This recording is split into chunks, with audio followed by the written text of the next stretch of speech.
Oh wait, no longer greatness has arrived. Welcome to episode 289 of The Trophy Room, a PlayStation podcast made by the players for the players. I'm your host, Joseph, aka Mr. Badbit, and it is here where me and my best friend Kyle talk about the latest, the greatest in all things PlayStation. Of course, this week, we're rounding up and recapping the Ubisoft, Disney Plus Marvel, and PlayStation State of Play showcases, and so much more. But with all that said, and with all that out of the way, the greatest co-host whoever is, whoever will be, Mr. Kyle Stevenson. How are you, sir? I'm doing great. I'm doing good. It's a good day of video game news. And, a lot of things. Oh yeah, a lot. But still, it's still leaving me wanting more. Is that weird? No, I feel like this is what it used to be like. You know, I feel like there's just been such a drought of, gaming coverage that, we've had to be very creative in the last few weeks. And I hope y'all have caught wind of it. But really, it's been really dry. And now we're finally starting to see some games, to hear about it from the developers and get some actual really juicy news. Mm-hmm. And what's crazy about it all, Kyle, is that last week, all this was supposed to be announced already. Yeah. Like Nintendo was going to showcase their or reveal that they had a stream this week. But oddly enough, how the world, operates, some royalty dies, and then how selfish. I know. You could have given us a couple of days, Queen Elizabeth. Jeez. And we dated the podcast 2 minutes in. But that being said, Kyle. Yeah. I'm not a Nintendo guy anymore. I'm not either, and it sucks. Like it that hurts. when you say that, and when I think it, and I say it out loud, it just hurts my soul a little bit, because Nintendo is what got me into video games. Yeah. I think it got a lot of people into video games, and it's not doing anything for me to bring me back. So the first question of the show, because again, we're not a Nintendo podcast, obviously, but the Nintendo Direct, did you watch it today? I did. Because it aired during work for me. I caught some of it, not all of it. Mm-hmm. How did you like it, man? I thought it was a good show. It had some highlights, and other things were just strictly not for me. How many different type of farming games can we really show off? That was something that Twitter didn't even have to tell me was a thing. Yeah. And I was tired of it. Like, I thought at it's one the portion, new Battle Royale. Yeah, it's Nintendo's equivalent. Happy Ranch Hand. Yeah. Simulator 2023 or whatever. But like at one point I was just like, are they gonna like show me a farmers only ad? Like what what's happening here, Nintendo? Like, did anybody go, you know what? Maybe we have one too many farming sims, because they showed off like 3 or 4. Yeah. And then like Nintendo does this really weird thing where they're just like, here's some games that, let's be honest, don't look good at all. And like there was like this weird like dancing game. I forget what it was, but it looked like it was a straight up like somehow someone modded a PS2 and it was there. It was like a Fist of the North Star, but like the boxing fitness one. Very weird. Yeah. And I'm like, only Nintendo. And I feel like that we give Nintendo the pass on these things. God forbid this showed up at like a what I was going to say, sorry, like an Xbox or a PlayStation thing. But because it's Nintendo, we'll give it a pass. We'll give it. Yeah, it's okay. I think I'm trying to figure out why that is. Like, why do I not want to play my Switch? And I think I'm just like, I'm spoiled with PlayStation 5 and Xbox Series, just like graphically and just the way the games are powered. Like it's. The Switch is so far behind. Yeah. And PlayStation, Xbox do more in their ecosystem with, I'm just going to say it, trophies and achievements. Oh, boy. That make me want to play on their platforms because there's something else to gain.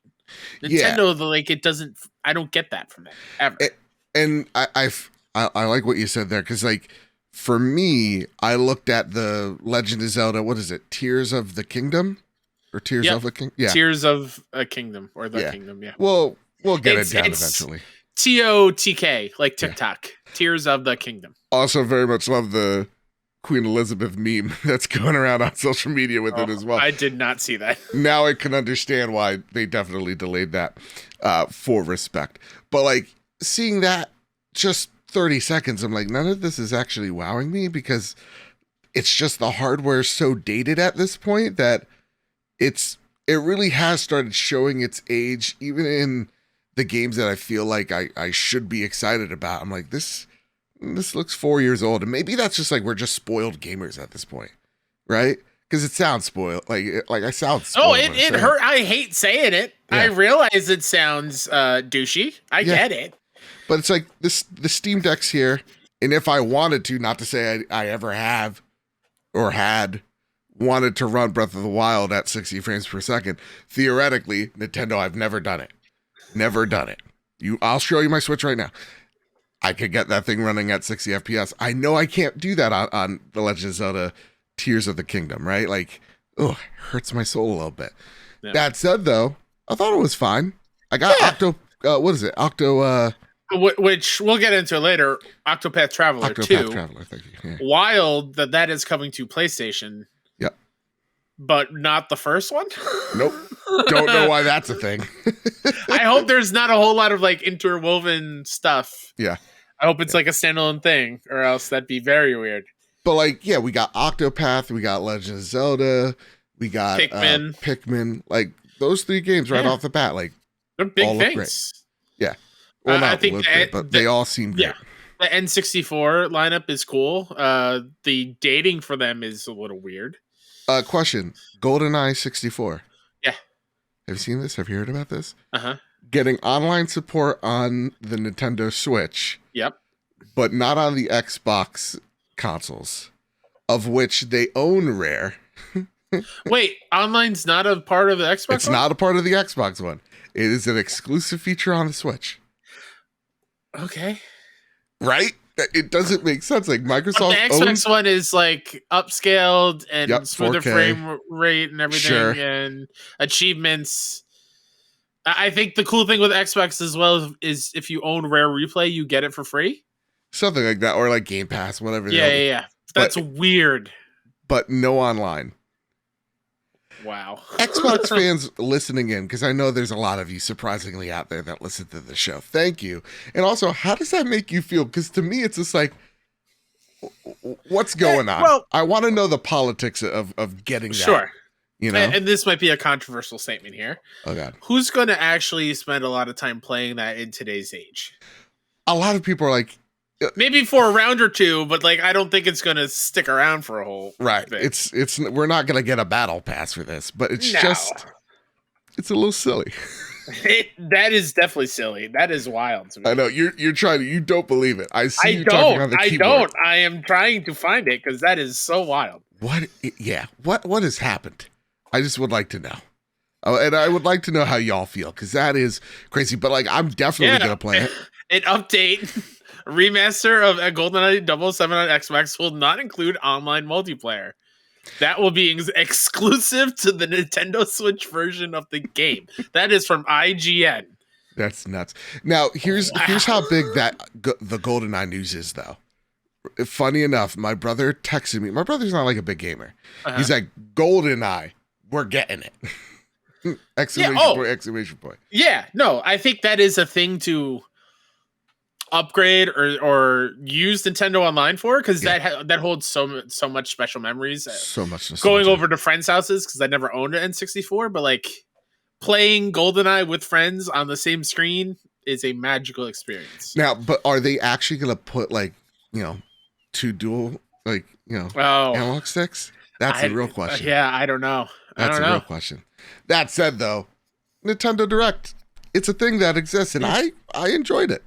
I enjoyed it. I wish, though, State of Play and Direct swap times. Really? Length of show. That's what I meant. Oh, like you wanted a 40-minute State of Play, 20-minute Nintendo. I know. I hope so. That's what I'm saying. I'm eager for more. This is the appetizer. Where's the main course? Also, Fire Emblem. I got a beef with that series. Uh-huh. Well, you got to make everybody so hot. Everybody hot. Everybody. That's all I got to say. You know, I don't. I can only it. question myself so many times. Are you kidding me? The female version of that main character in the new game looks amazing. Yeah, she looks great. Who knows? They all look great, but like, man, like Nintendo knows you know what you're doing. Yeah, Nintendo knows that their base is secretly super horny. Come on, Bayonetta locking that down. You know what you're doing. You know what you're doing. You don't want Bayonetta to be in 4K. No. The world will never go outside again. With that, before we get into the actual stuff, why we're here, first off, we're recording one day early because the State of Play literally practically shadow dropped on us, so we had no time to give you guys our crazy predictions. It was literally announced Monday night, it dropped Tuesday, and now we're going to be covering it for you. So unless some earth-shattering news happens, this is this week's episode where we are going to recap all of everything that was the PlayStation State of Play, and as well as the Ubisoft and Marvel plus Disney Showcase Spectacular. But before we get into all of that, a little bit of housekeeping. First and foremost, the Stream Day, Community Day, September 24th. Is my bad. I messed up. Moved it one more time. This time this date is sealed. I can't move it. Won't move it. Don't even talk to me about moving it. September 24th. That's our stream day. Join us. We're going to play a ton of fun games. We have a lot of Horizon Forbidden West codes to give away to you, the audience, provided by you, the audience. Some of y'all are a little bit too generous. Way too kind. Thank you. So yeah, join us September 24th. We got a lot of cool announcements, reveals, and a whole lot of special stuff. But more importantly, it's about spending time with y'all and really just getting to know each other more and just having fun, making friends, and all that jazz. If you want to hear more about that, or you want to be a part of this community, remember Discord, link down in the description for all that goodness. Join us, ask us questions, and have them read on the show. And I want to thank our producers over at patreon.com/PS Trophy Room. Like I say each and every week, the reason why we look so good, it sounds so great, is because of your generosity over at patreon.com/PS Trophy Room. So if we ever helped you out, got you through a long car ride, tough day at work, it really does help us out if you throw a buck our way over at patreon.com/PS Trophy Room. And I want to thank our platinum producers, Todd Burowitz and Toxic. I want to thank our gold members, Too Soon, Gavin Gottfried, Jose Jimenez, Jedi Master Red Metal Kirby, Stephen Flesh, Darth Simon the Pie Man, Chaotic Monkey, Enigma, and Strubles and Bits. I want to thank our Silver Plus members, Awesome Dave, Hide Indoors, Naka Chaka, Marcus O'Neill, JB the Purple Monkey, Jada's Vaughn Metal, Tim Ulf, Justin Rodriguez, Cypher Primus, Captain Logan, Brenton Zachary, K Grimm, Rick Arrington, Dewane Raksha, The Good Sir, Mr. and Mrs. Nasty Boots, Drellish, Foolish Fuji, Annie Daynell, Kevin Mitchell, Kevin Diaz, The Lord Commander Corgi, Elo 2032, Jinx the 35th, Bubble Boy N7, Jesse Garcia, Hambone the Aztec King, Millennial Falcon Gaming, Stone Cold, E.T., Astronaut Jr., not to be mistaken with Astronaut Senior, Green Gorilla Gamer, Katie Stubbs, M9 Prime, Sean McKenzie, N Johnson, Final Fan XZ, Enigma, Andrazo, Lamb Chop 93, and Devante Johnson. Oh boy, so many more names I gotta say now. It's ruining the rhythm. Not to say that you guys should stop, because it's really, you guys are the only thing that's stopping the 4 hymns or whatever ads from getting into this show. So keep them coming, but thank you all so much for your generosity over at patreon.com/PS Trophy Room. So, with all that said, Kyle, with all that out of the way, it is finally time to square up the showcases. Oh, let's square it up in a second once I add this last minute comment that I found in the Discord. Oh my goodness. Sorry. Okay. State of Play recap. This comes from IGN and Digital Trends. State of Play got started with the Tekken 8 announced for PS5. The announcement that kicked off the show was Tekken 8. We saw some cutscenes and gameplay featuring Jin Kazama and Kazuya Mishima, and it looks just as impactful and satisfying as ever.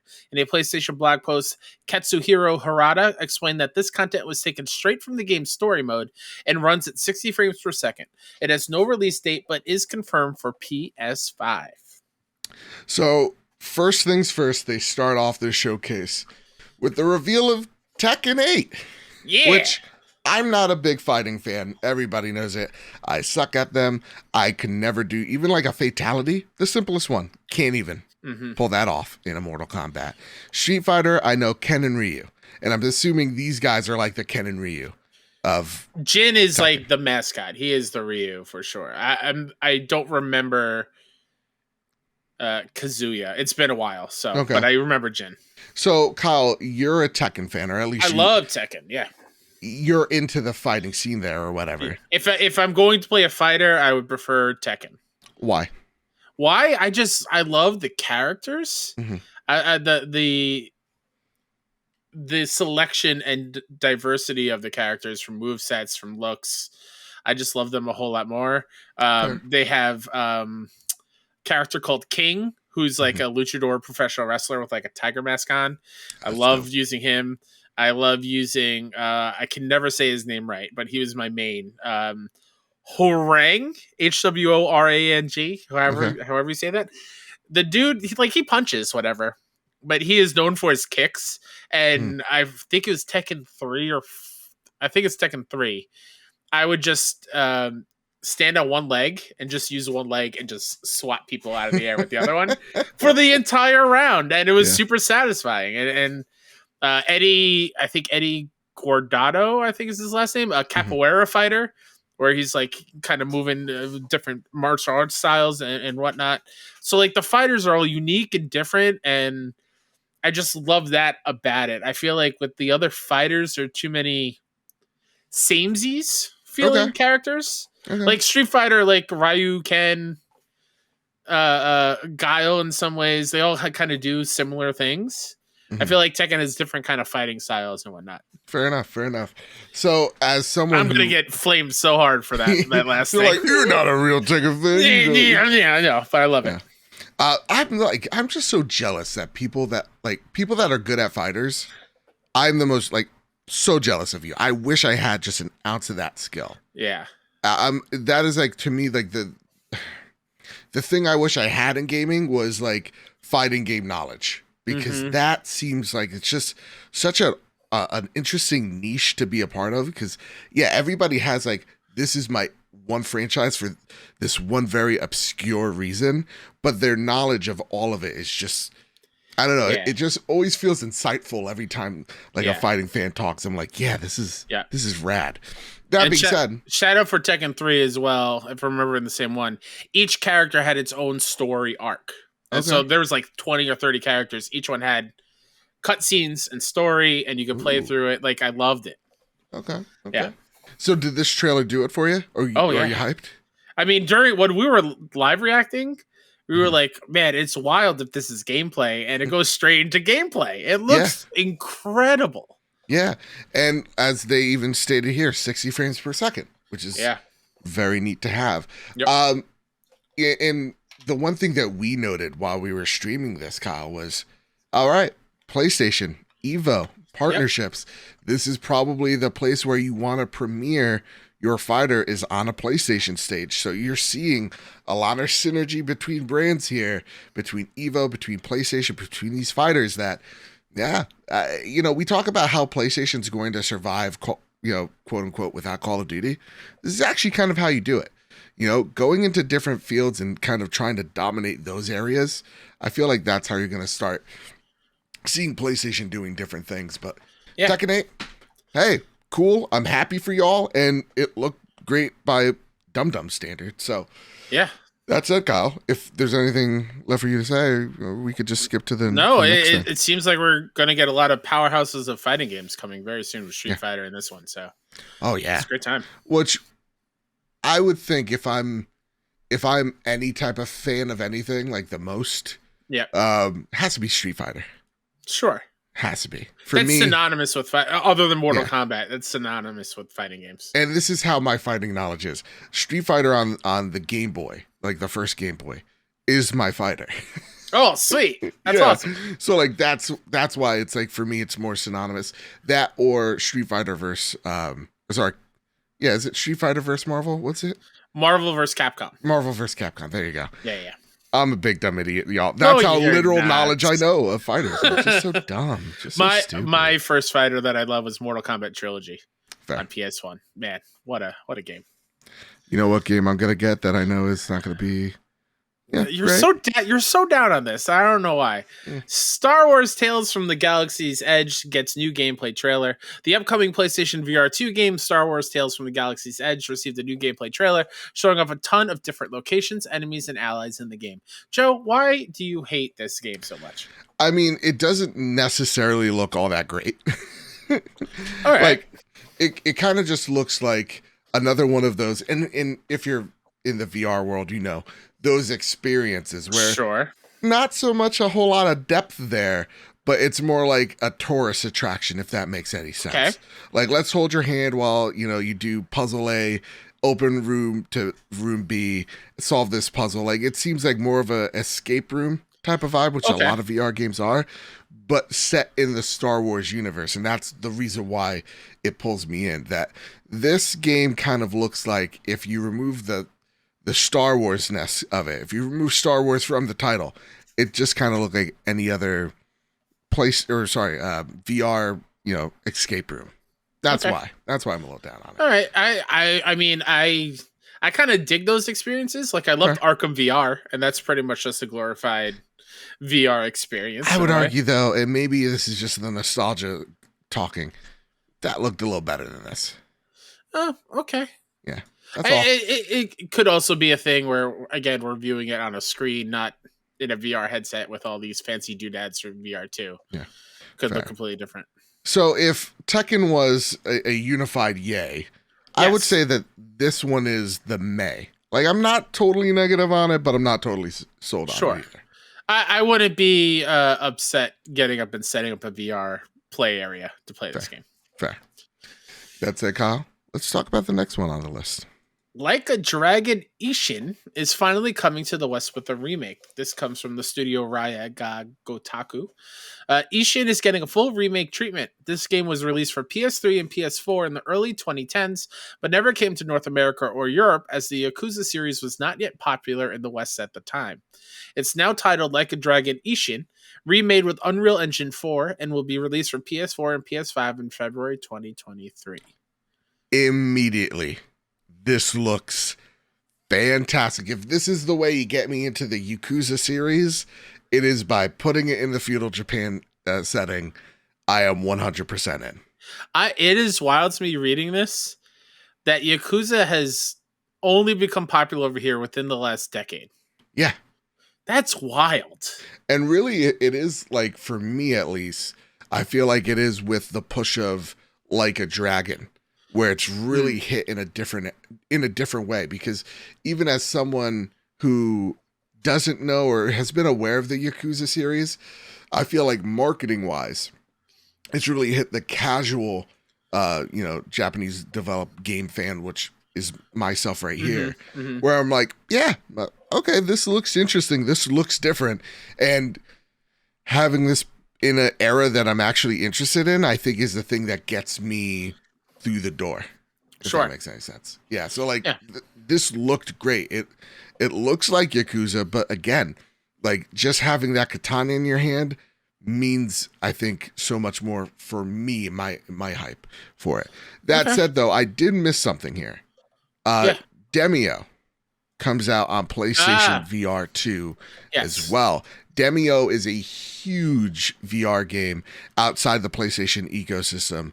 Demeo is pretty much what, Kyle, your biggest wish for a VR game is. It is D&D in VR, where you have dice, you have these little statues, and they're going along these dungeons, and you're just rolling dice to see where you end up. It is a huge game. This in is the Quest audience. This is coming from the Steam store page. Adventurers, it's time to unite. Gather your friends and battle the dark forces that have overtaken the world of Resolution Games' award-winning RPG dungeon crawler, Demeo. The next generation of tabletop adventure has arrived. This released on May 6, 2021.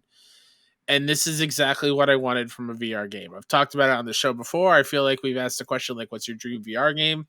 To me, is with my relatively newfound love of Dungeons and Dragons, I would love to go in a VR space and play these Dungeon and Dragons tabletop-esque adventures with someone being a DM. So Yeah. this is not as like customized as that, but it's still the feel of rolling dice and minis, and you're in dungeons and you can look at your friends playing across the table to you in this virtual space. I am so in. Yeah. Like it's gonna be hard to take that headset off of me playing Demeo. And honestly, I feel like that was the game to probably showcase PSVR 2 first. Because to kind of put it in perspective, this State of Play dropped, again, this announcement, they gave us 24 hours to get ready for it. Mm-hmm. And so, like, we're kind of expecting, this is going to be a smaller show. I'm not expecting Spider-Man. I'm not expecting Wolverine. I'm not even expecting God of War. Yeah. I'm just expecting, Japanese-related games because we're coming into TGS. So, like, that's what I'm expecting to see Square. I'm expecting to see Bandai Namco. I'm expecting to see Koei Tecmo. I'm not expecting to see, like, Demeo or Santa Monica drop some games off here. Yeah. And the reason why you're showing off PSVR 2 games is because PSVR 2 is going to be prominently shown at TGS. So, seeing right now, so far, our reaction to the showcase, like halfway through, I was like, this is actually a really solid show. Dare I say even great. It's hitting on full cylinders, and we're 4 games in out of 10 that were shown, or 10 they promised. And as I, Demeo, I was like, yay. Star Wars Galaxy, meh. But then seeing like a Dragon Ishin, which again, full remake, finally headed to the States, getting me in. This is gonna get me in the Yakuza series. Like this is a day one buy. I'm already seeing games that I'm going to buy. We're not even halfway through this showcase, and I'm already thinking this is actually a solid show. Yeah. Mm-hmm. Yeah. All right, Kyle. Next one on the list there, sir. Hogwarts Legacy is getting a PlayStation exclusive quest. Upcoming Harry Potter universe game Hogwarts Legacy is getting exclusive content on PlayStation. The State of Play showed off a Hogsmeade-centered quest involving a spooky shop and its creepy basement. Ooh. All right, so I remember this getting a little bit of flack because this is PlayStation yet again coming in, claiming a chunk of a game, whether small, whatever size, doesn't matter. Mm-hmm. This is ours. Yeah. This is the reason why people are going to buy it on PlayStation and then complaining about the Call of Duty thing. Yeah. Is it apples and oranges? I'll leave that up to you. I'm not going to put a thought in your head. Yes. But I did see, because a lot of people complain, they're like, does this even work? It doesn't work for me. And just kind of complain about why PlayStation does this. Is it a waste of money? I see this going, I hate this. I don't like that this exists. But like, Captain Logan in the chat, when we were streaming this, they're like, and I'm buying this on PlayStation because of this. Yeah. It works. Yeah. And it looked good. And the more I see from Hogwarts Legacy, Kyle, I'm getting excited for this game. I'm a non-Harry Potter fan, Kyle. Yeah. As a Harry Potter fan, every trailer that have shown since unveiling has gotten me more excited about it, except for that deep dive one where they really showed a lot. There's some of the like in-game economy stuff just seemed too like mobile-esque for me. Right. But I love the spooky atmosphere of this exclusive quest. Yeah. It was a good trailer. Yeah. These creepy little marionettes following you. Mm-hmm. Don't like. But again, pretty damn rad. This was a yay for me as well. What say you, Kyle? Yeah, I mean, it was a yay for me. It was a good trailer. Good. All right, how about the next game here, Sean? Pacific Drive, the first title from Ironwood Studios, announced. Ironwood Studios' first game is officially called Pacific Drive and will put players behind the wheel as they drive around what appears to be a post-apocalyptic version of the Pacific Northwest. Mm-hmm. This looked... I said it to you, and I'll say it again here. Does it look like Death Stranding in a car? Yeah, mixed with Firewatch. Yeah, where like you're just pulling up to a gas station, but everything around it has been just blown to smithereens.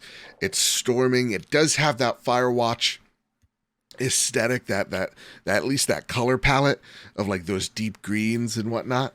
Or like matted look. There you go. Because Firewatch, deep reds, deep oranges. Yeah. Nonetheless, it captures that same vibe. And then all of a sudden a storm happens and you're in it and you need to get away from it, which gave me those Death Stranding type of vibes. And then like you got things being hurled at you. You're seeing a lightning strike hit right in front of the car and it just flips it over. Cool little indie.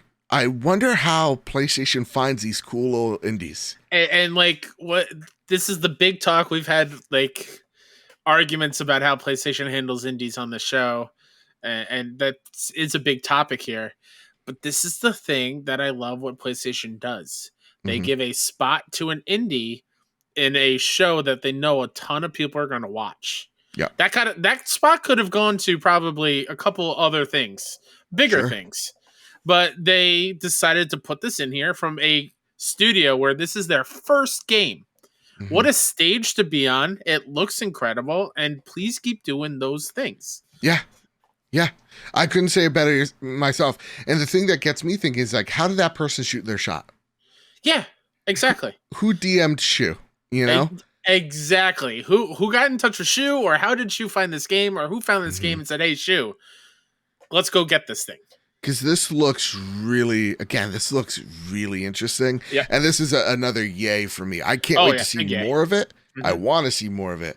But already I'm on board. I'm excited to see. I believe I had a 2023, right? Yes. Yeah. Next year? Okay. Following Pacific Drive was the PlayStation Stars loyalty program to start rolling out this month. Cool. They showed you some digital things that you could collect. Yeah. Not NFTs. Nope. Maybe. We talked about that a few weeks ago, I feel like. They're not really that. They're just cute little knickknacks. But you saw like the PlayStation memory card with the screen. You saw like a PS3. Ape Escape character. Ape Escape characters as well. Just in like a Christmas like ornament. It's like a globe. Yeah. Yeah. Cool. Am I gonna use this? We'll see. We'll definitely see. Yeah. So that one's in this does nothing for me column. Sure. Yeah. That said, Dewane Raksha writes in, am I the only one having Astrobot flashbacks? Because those PlayStation Stars rewards reminds me of the collectibles you would get in Astrobot on PS5. Yeah, yes. I definitely feel like they're like, here's some assets from Astro's Playroom. We're just going to toss it in this. Yeah. Yeah. And like, if they do if they just give us these digital collectibles. Yeah. And they're just like in a list, that's a missed opportunity. Give me like a digital room where I can go and look at them. Well, that's the good thing, because Grace, she said it in that state of play. They're like, hey, on your PlayStation phone app and on your PlayStation 5, there's going to be an app, I think. On there the phone is. app. I missed that. Yeah, okay. It'll be on the phone first, and then it'll be on your PlayStation 5. You get a little gallery that you get to display these things on. Sweet. Neat. But I don't know how many of us are walking with our robe and pipe and monocle, tabbing over to the PlayStation 5 gallery and looking at a weird reference to like I don't know. There are other things part of that program, right? Yeah, there are like points you get discounts to earn and stuff. Yeah, a little bit here and there, but that's their big selling point. Yeah. Yeah. All right. Listen, if there's a Bloodborne little ornament, I'm going to search for that. Yeah. But until then... Listen, you miss 100% of the shots that you don't take. Wayne Gretzky, right. Michael Scott, Kyle Stevenson. It just happens. And also, just a word to the wise for the PlayStation Showcase and State of Plays afterwards. Stop putting people in a dark black room. Oh, yes. All right. I gotta stress this. Take the Apple approach. Put them in a garden. Put them in a CG room. Missed opportunity to have Grace in the room where the digital collectibles are. Yeah, like she's in the Astro Playroom and she's like, walk with me here. Exactly. Missed opportunity. honestly, like, I understood it for the first showcase because it's like, okay, COVID's a thing. But now it's just kind of looking cheap. Like, Ubisoft, and we'll get to them later, like, they had them in a digital desert. Yeah. Which is cool reminiscent to the games that are coming out for that company. But, like, at least they had something cool. This one, they're just like, we're going to put you in a dark audition room. Yeah. Wing it, Grace. That's it. That's all I got. But hey, Grace, you did great with what you were given. Absolutely. Yeah. Crushed it. All right. What's the next thing here, Kyle?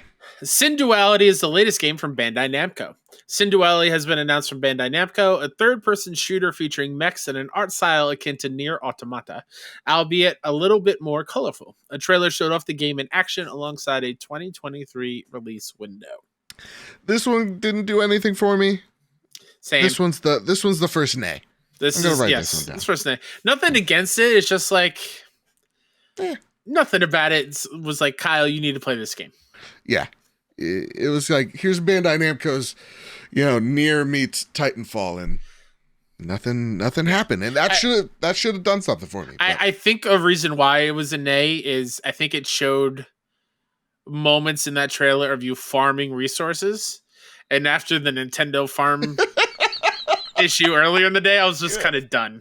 Like, no more shovels, no more pickaxes. I'm done. All right, Cult of the Lamb. I'm all done. I'm all tapped out ever since. Yeah. But game of the year. All right, Kyle. Synduality was a miss, but what about the next game on the list here? Project Eve, renamed as Stellar Blade, coming next year. The extremely shiny-looking action game shown off last year from Korean studio Shift Up has re-emerged as Stellar Blade. The trailer showed off a mix of gameplay and cinematics, giving players a look at the game's futuristic setting and story. And Gematsu clarifies, game is being published by Sony Interactive Entertainment, originally a multi-plat game, now solely on PS5. So, Kyle, this is a couple... First of all, the game looks great. Yeah. And to me, as like outsider looking in, this kind of gives me like a Devil May Cry or like Bayonetta-esque vibes. Yes. It's looking great. I love the parry system that they have, especially when it comes to the boss fights. I think some of the set pieces look really interesting. I love the enemy design. The different monsters and stuff look really, really cool. Yeah, there's like one guy that has like a chainsaw wheel for an arm. Like, it looks awesome. There was one monster that reminded me of an enemy in Bloodborne. That little worm thing with like little hair. Yes. But in this game, it had like teeth and it like split right down the middle. Like it was really cool. It looks cool. It looks brutal. It gives me kind of like this, I guess, like cyberpunk-esque aesthetic to it. Sure. Or like the futuristic aesthetic to it. The one cool thing, it's like, okay, this is an outrageous game. Like, she gets like a wrist weapon and it turns into a giant railgun. Yeah. Like, this is outrageous, and I'm somehow on board with it. Not to mention the armor doesn't really protect you at all. Nope. And there's a lot of jiggling going on in the year 2022. That's Should right. not be a thing anymore. A lot of it. And again, I gotta stress this for people that are making boob physics. You gotta at least touch one to get this to get the physics or down. Just don't even put it in the game. It's like they think boobs are Jello, and I have a news for you guys: they're not gelatin. They're not, But yeah, it's outrageous because she breathes and they're just all over the place. Yeah, she turned around and the frame rate dropped because they jiggled too much. It's ridiculous. But whatever, it is what it is, and you know what? If you're into it, go for it. Okay. I'm not going to yuck your yum. Yeah, I'm not going to yuck your yum, we're all people. Yeah. We all got to off sometime, That's right. We all have to, I can't think of a word that doesn't mean something else right now. Yeah. But no, honestly, like, all kidding aside, game looks fantastic. Yes, it does. And this is another game that was going to be on Xbox, not solely on PlayStation. I would like to point out here, XDev. This is, I think, something that we're going to see more of. PlayStation going up to these AA studios going, hey, you got a really interesting idea? We will infuse you with a whole bunch of cash and make sure this game is solely on PlayStation. Yeah. Something that looks different, something that looks like maybe something that fits in our portfolio. We want you here. and solves the problem I feel like a lot of people were crying about last year when they were like, oh, they shut down Japan studios. Where's that Japanese influence in games on PlayStation? Well, just go out and get this from Korea. Yeah, and I think that's the other thing that kind of excites me. The next game that we're going to talk about too. Yeah, and I think that's the other thing that excites me is we're not just going in the typical quote-unquote places like Japan, America, UK. It's like, no, we're actually going to start going out and doing, going to places that are different. Like, yeah, you got South Korea, you got the Wukong game in China, and there's like several devs in India that are starting to pop up and getting shown on these stages. And I think that's really important as gaming becomes bigger and broader. You're going to need more people from different areas giving their perspectives. It's going to make games better for everybody. Absolutely. So, yeah, this is awesome. And if a studio doesn't have to worry about cash to make their game, that's the ultimate win. Yeah. So this one's a yay from both of us, right? Absolutely. Big yay for both of us. Yeah. After that one, Stellar Blade, another PS exclusive. Neo developer announces open world samurai game Rise of the Ronin. Neo developers Team Ninja has announced an open world samurai game called Rise of the Ronin, a PlayStation 5 console exclusive with a 2024 release window. A trailer showed off the gorgeous world set during the modernization period of Japan. Okay. What a trailer. This looked awesome. Yeah. Team Ninja they're really on the rise. Like, don't get me wrong, Ninja Gaiden, great series, phenomenal.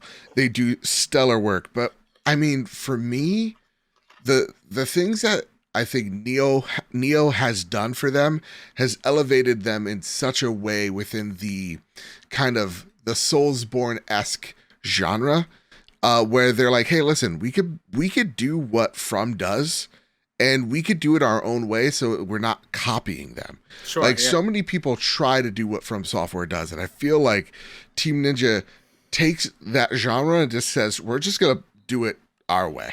Yeah. And that's what I love about them. I think their games are different enough, but takes inspiration of From Software games that give their own spin. Like, when I'm looking at this game right now, I'm thinking of games like Sekiro with the grapple hook, with the parrying. This looks stellar for me as a big fan of that genre. Yeah, and I think right off the gate from this trailer, it reminds me of a lot of what I imagine an Assassin's Creed game in Japan would be. Yeah. There's a lot of jumping off of high places and gliding and a lot of stealthiness. Some brutal finishers. Like when the main character takes a musket out of a soldier's hand and turns it around and shoots them point blank in the head. Oof. Or like stabs them with the bayonet end of a musket. Like, it's really cool to see this samurai, this Ronin, with a badass sword, but then also pick up a gun to finish enemies every once in a while. Like, it's that cool blend of, and it's also this like a period of time in history. Yeah, it's a period of history that is often overlooked, and I don't know why it is, because it shares so much similarity to the Westerns that we have, right? Like Red Dead Redemption's about the dying West. Well, this is about the dying feudalism that was Japan, the modernization of it. And seeing that stark difference, when you're seeing the eagle fly down, you kind of think it's America. Sure, yeah. You're even seeing that, like, a U.S. embassy with the American flag.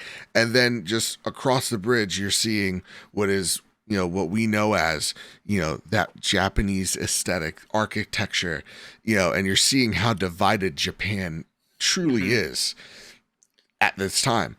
There's so much to explore there. And I love that they're doing this, and they're doing this without Tom Cruise.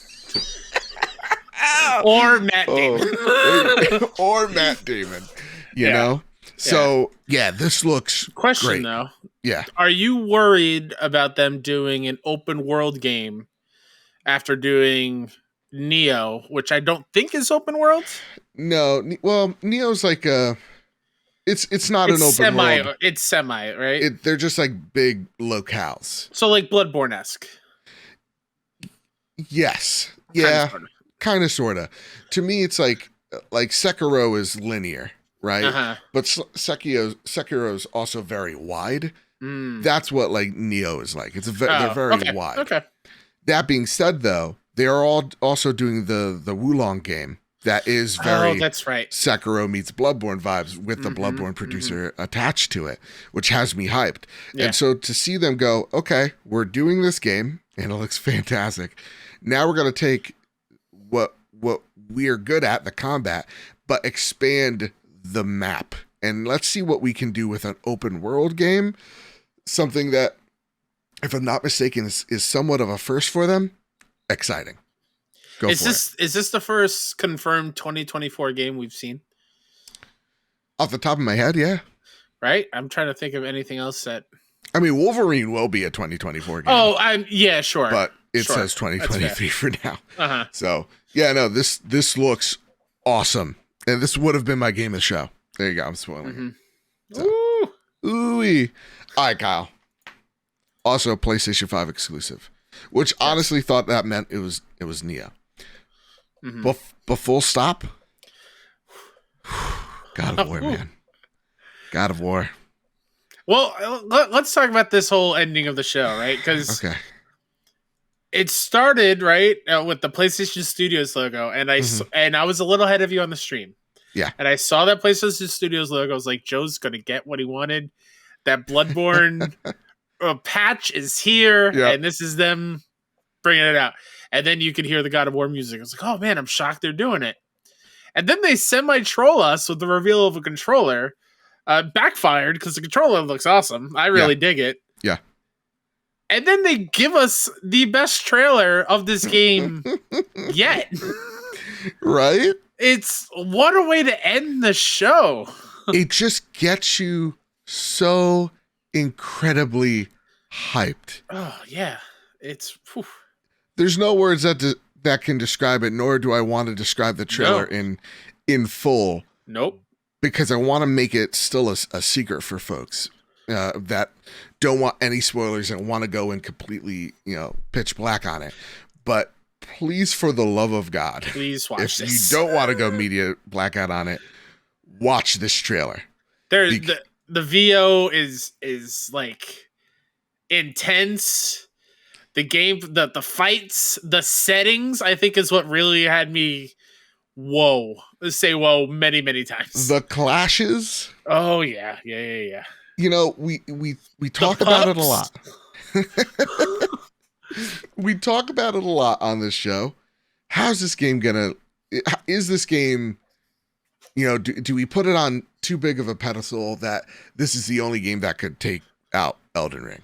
And I think before today, I would have said... We got to calm down with that, right? We got to calm down. I feel like the hype's pretty big right now because of that trailer. And now I am 100% confident in not just the combat that looks stellar, but the story that they're telling with the VO.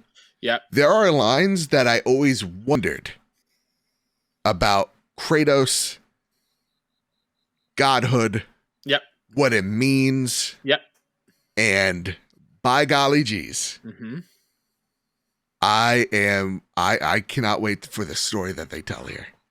Yeah, it's also kind of wild to hear Atreus, the actor, grown up a little bit, and his voice is a little deeper. Yep, it's pretty cool. Yeah, and the acne and the attitude. Oh yeah, it's like, listen here, you little shit. You played the first game. You know he can be insufferable at times. Yeah, but awesome. I pray. Please don't make the controller PlayStation Direct exclusive. Yeah, please don't. If so, one of y'all need to reach out because we need to make sure that we get one of these controllers, one of these bad boys, these sick puppies as the kids call them. Good band. Man. There's nothing more I could say. It's just, after seeing that, this is the game that could do it. And the second thing that comes in my head, Kyle, who? Oh God. Hey, you did it. I should have put the who there. You did it. This thing's gonna be a juggernaut. Yeah. Sales wise. Yeah. I can understand why people are moving away from it. I would be scared. Sonic. Skull and Bones. What are you doing? Why? That's it, Kyle. First question. Nagachaka writes in. Nagachaka. Question for the show. Who had the better showcase, PlayStation or Nintendo? Let's make it a console war. I don't want to. Okay. I think I mean, they did different things, right? Yeah. And in their own way. Obviously, one was double the time. Mm-hmm. For me personally, I was more excited with things in the state of play. One of the stronger state of plays I think we've gotten in a long time. Yeah, I honestly, I think this state of play and the last state of play have shown this is probably the games you want to showcase. Yep. This is what people are probably expecting out of you. You know, for me, obviously it's going to be PlayStation because that's the console I prefer. I only turn on my Nintendo Switch to get aggravated at Splatoon 3 matchmaking. So like for me, it's not my console. What team you going for Splatfest? What's the choices? It's if you were on a deserted island, what would you bring? Tools, grub, or fun? I'm gonna choose neither. I'm gonna choose a gun. I wish that was an option. So whenever you hop into a Splatoon 3 match, there's like a fourth color of paint. That's right. And everyone's like, who is that? Yeah. He's outside of the code. That's right. Well, what's happening? It's me with a gun. I get to rule the island. I get to shoot a pig. You're not even a squid kid. You're legit like... Here I am with a gun. You're Soap McTavish from Call of Duty showing up in Splatoon. Exactly. And then all of a sudden, I'm the ruler of the island. You know? People gotta listen to me. Why? I got a gun. Who cares about fun when you got a gun? Well, let's do a roll call. Who brought what to the deserted island? I brought matches. Yeah. Oh, I brought canned food. I got playing cards. Joe, what'd you bring? A gun. Cool. Way to wrap it up, Joe. Yeah. Who gives a about Yahtzee when you have a Glock 18, you know? Hey, I can't reach that coconut. Can someone get it down for me? Shoot it down. Boom. Bam. Oh, I got food. No, you don't. It's mine. You know? What happens if you run out of bullets? Or are you also bringing ammo with you? I mean, I would think... Are you Rambo with like the ammo, the bullet? That's what I was thinking. The bullet and shoulder strap thing? Yep. And I have PTSD from the Viet Cong. So like that's what I'm rocking. Oh my God. A gun, PTSD. Wake up at like 5 a.m. and to the sound of gunshots and we look over and you're not fishing with a line, you're just shooting at the fish in the water. Yeah, like people just like bang on two rocks together. I think I'm back.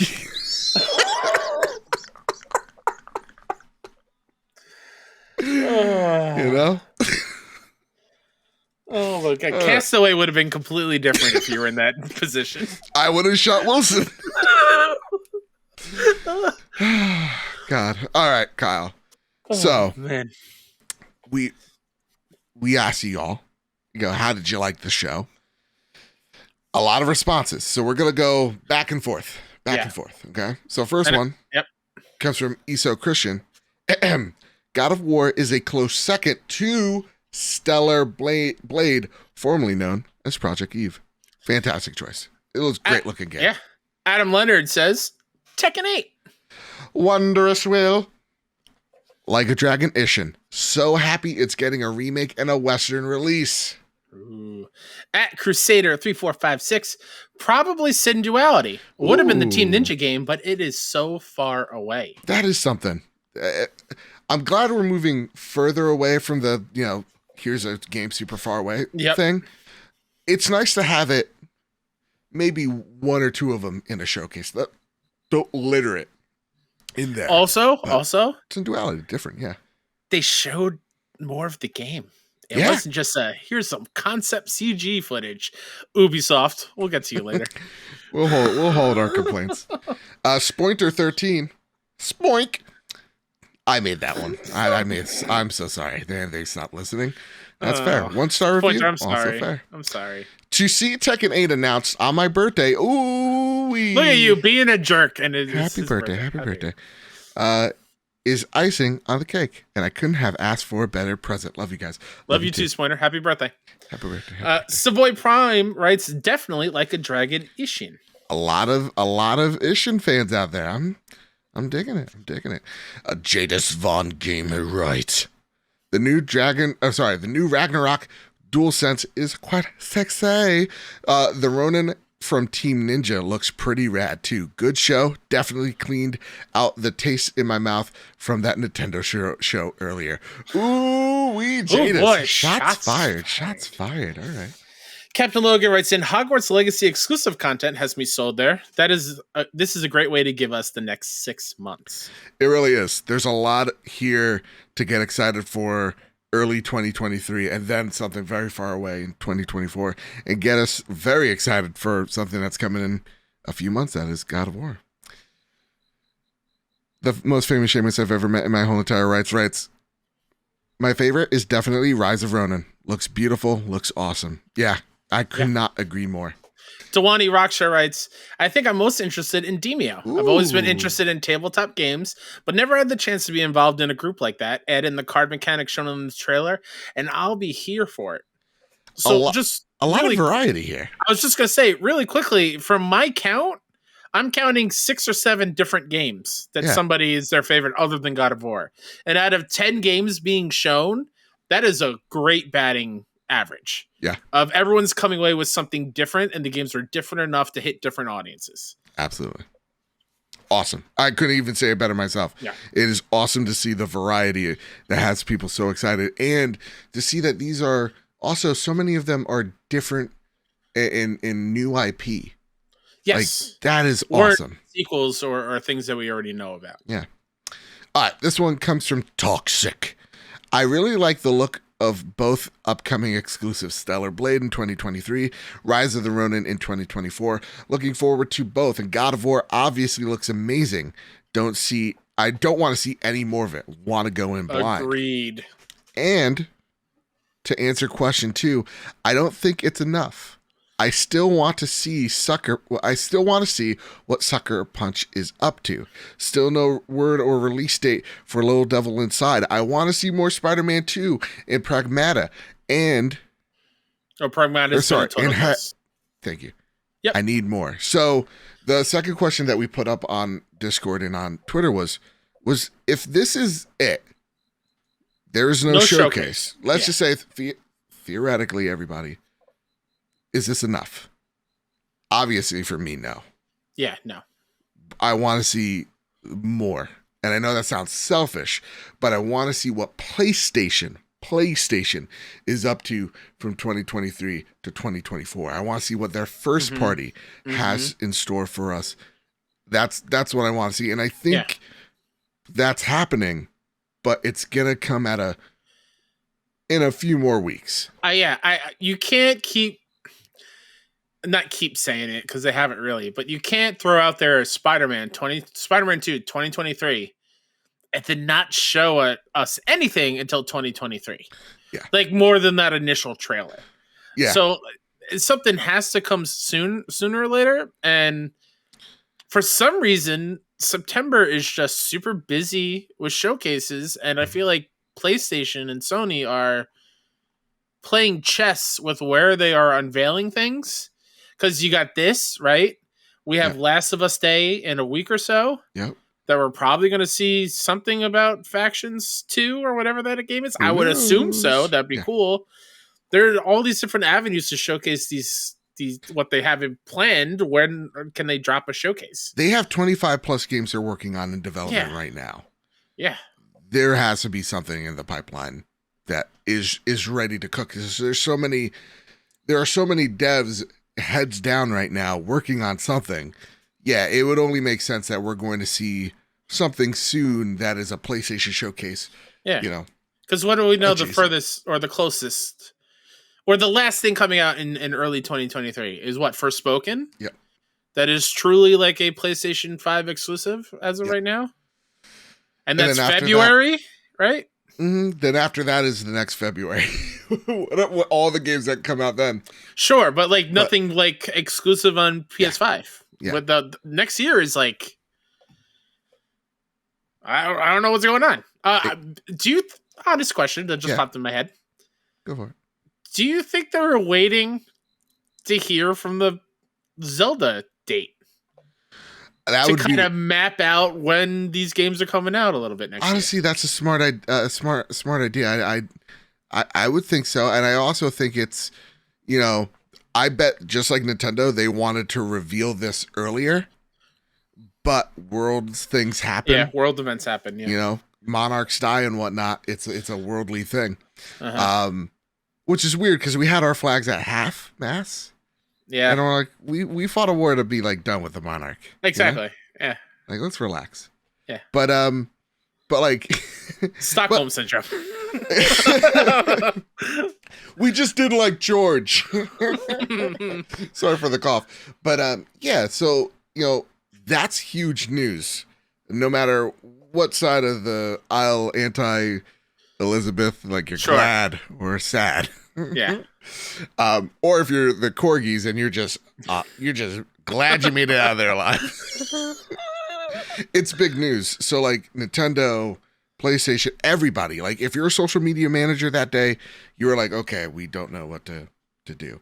And if you're PlayStation, you have TGS this week. So I bet they wanted to kind of announce this on, Thursday or Friday, but they're like, best we can do is Monday and have it out on Tuesday.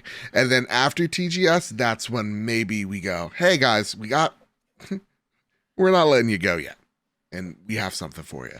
So I truly think, no inside source, I'm not claiming to be an insider, so you don't get to yell at me. Yeah, mid-October, the latest, but I think it's early October. Okay. On my birthday? October 4th? I'm going to say September 29th. Fair. I would still think it's in September too. Yeah. And I think you want the state of play here because you want to just say, hey, listen, we showed you God of War. So we don't have to have this in here. We showed you, Stellar Blade. So we don't have to have this in here. Yep. Here's the things that are coming to the future. Which makes me so excited for an eventual showcase. If all these things are being shown, what's going to fill that gap? What new things are they going to show off to get us excited for PlayStation in the future?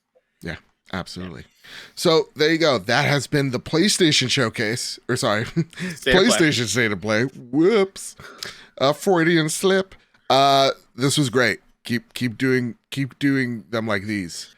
Because I feel like now when we got to the news portion, it's all downhill from here.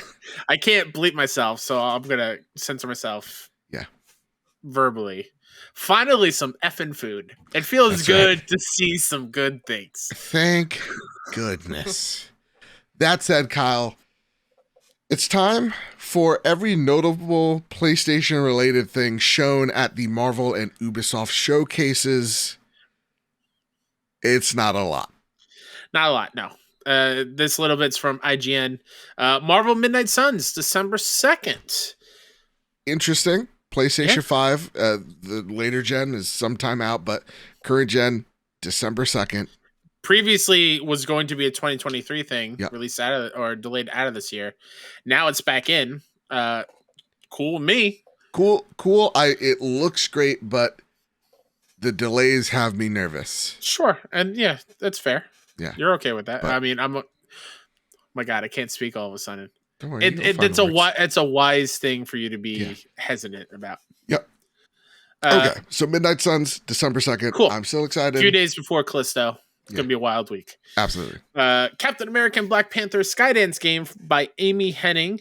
We know that there will be multiple locations, including Paris and Wakanda, as well as 4 playable characters. A young Steve Rogers, a.k.a. Captain America. Azuri, T'Challa's grandfather in the World War II era Black Panther. Gabriel Jones, a U.S. soldier and member of the Howling Commandos. Nanali, leader of the fledgling Wakandan spy network. Ooh-wee. Ooh-wee. I love this idea. I love it, but I'm a little worried. Oh, okay. Why are you worried? Not that I'm worried about an Amy Hennig game. I'm excited to get a Captain America game, Black Panther, obviously. It's going to be an uphill battle for me to care about playing as Gabriel Jones and Denali, if I'm being totally honest. That's fair. Because you want to play as Steve Rogers. You want to play as am I going to feel Black like... Panther. Yeah, am I going to feel like I'm having enough quality time with Cap and Black Panther gameplay-wise? Right. Before it's being like forcefully taken away from me to play as the soldier. It's kind of like Marvel's Spider-Man. Where you're like, I want to get back to playing Spider-Man, not Mary Jane, and not depowered Miles. Like, I want to be Spider-Man. Exactly. So they, and in that case, there's 3 characters. Here, there's 4. Mm-hmm. Like, how many times are we switching in and out of those kind of characters? But I trust Amy in the story she's telling, along with Mark Bernardin, who's fantastic. It's cool. I like the team up. When that music started playing, I thought it was only going to be Cap.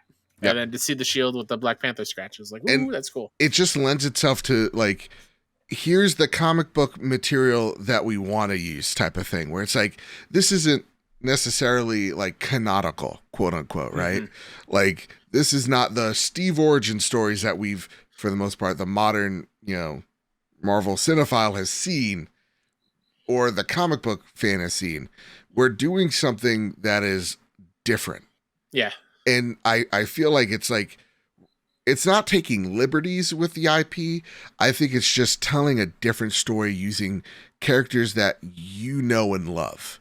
That you're familiar with, yeah. Yeah, that you're familiar with. And I think that gives them creative freedom to tell the story that they want to tell, of how Steve is changed by meeting, Chitala's grandfather early on. Mm-hmm. That's what gets me really excited. Because, they could have just been like, this is Captain America, and you're going to go shoot some Nazis. You're in? Cool. Yeah. But no, they're doing something really different, and that has me excited. But yeah, you're right. The other 2 characters...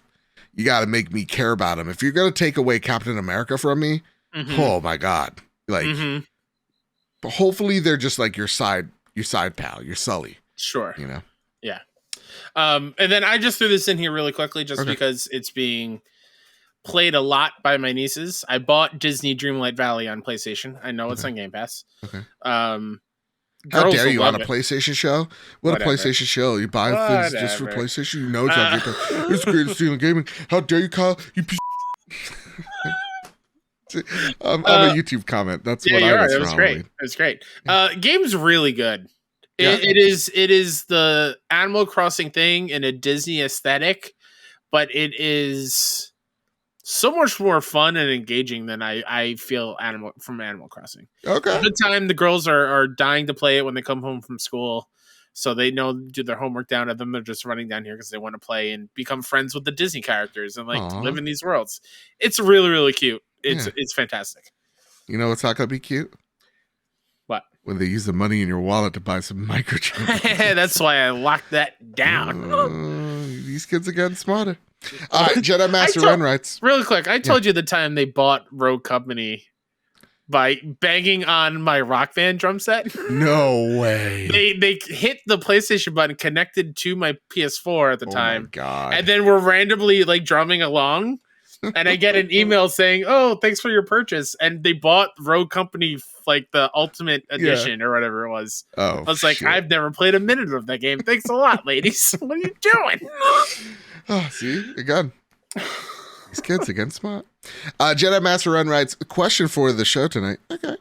Do you think Disney used the time during their showcase wisely, or is there anything you would have done different?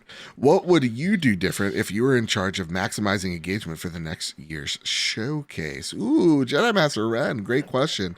Yeah. To me, I liked this. I know there was a ton of mobile stuff, but there are 3 games that I'm genuinely interested in.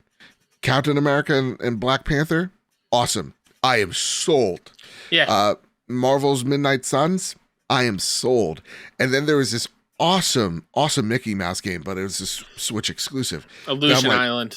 This looks fantastic. Sold. Yeah. And even Monkey Island, which is Switch exclusive as well. Looks great. And the mobile Marvel Snap, which is, I did not realize, is from the makers of Hearthstone. Oh, that's okay. There you go.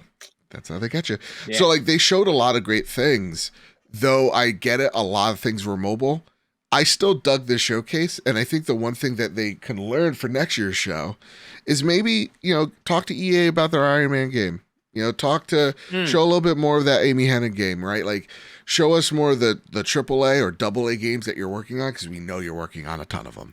Yeah. So, and put them in there. Like, the Avatar game was missing.